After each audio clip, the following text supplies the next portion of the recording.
everyone. Happy New Year, and leave it to Russia to open the new year with murdering more Ukrainian civilians. Not only that, but leave it to them to lie about yet another non-existent attack by Ukraine to excuse their actions. Russia launched more than 200 drones at Ukraine. And in his New Year address, Putin basically said, yeah, we're going to keep doing that. If you wanted to, have the short version.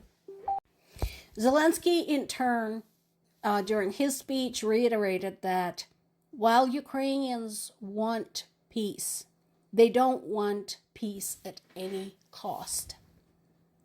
They want peace that means Ukraine is its own country, capable of making its own decisions about its own goddamn future. Which is fair. I agree with him on this one. I don't agree with him on everything, but I agree with him on this.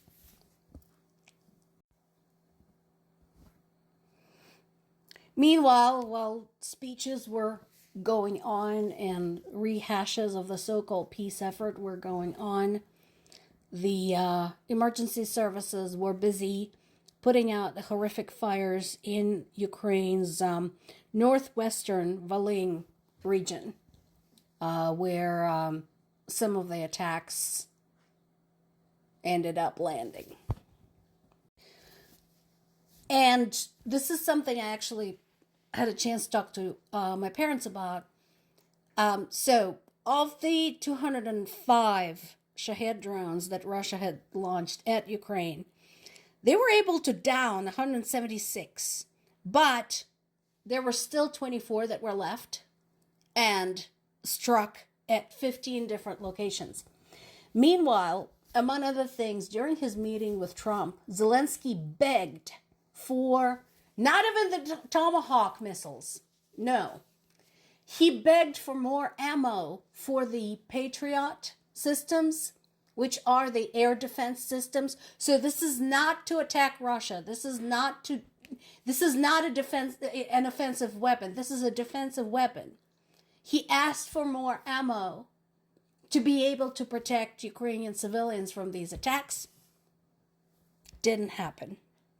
In this particular case, at least 2 people that we know of were killed and more than a dozen were injured. Now, this is the controversial topic of the day. So Russia is claiming that there's been a drone attack in Kherson, which is a Ukrainian city currently occupied by Russia. And Russia is claiming that Ukrainians targeted their own city, a hotel where people were celebrating, and 24 people were killed. So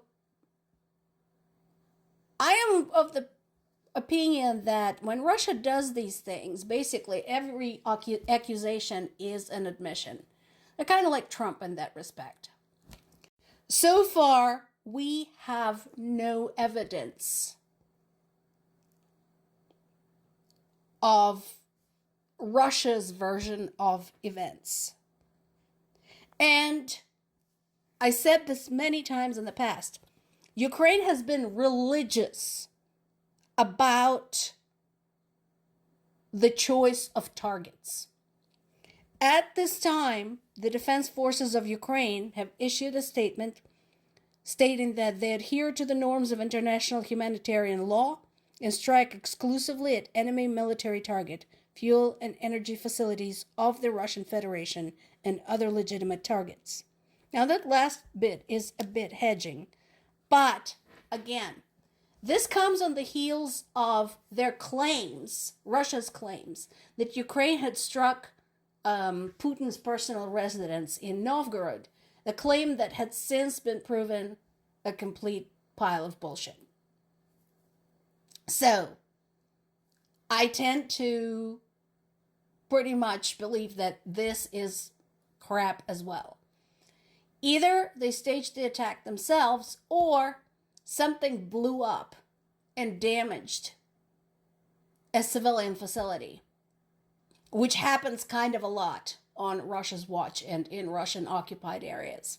Now, here's something that Ukraine openly took responsibility for, because they actually did do it. They hit another one of Russia's oil depots in the Yaroslavl region, and they said, yep, totally did it. And the strike's purpose was to cut off the supply chains of Russian petroleum products with precision. And so, yeah, when they hit something that they intended to hit, that has been planned, they will absolutely take responsibility for it. So again, a lot of the news sources are saying that this is what Russia claims, that Ukraine shelled its own city, albeit occupied, and killed 24 innocent civilians. It's a lie. That is not what happened. This is just another crap that they came up with to justify their constant shelling of Ukrainian civilians. And that should be obvious to all involved and all observing. More to come.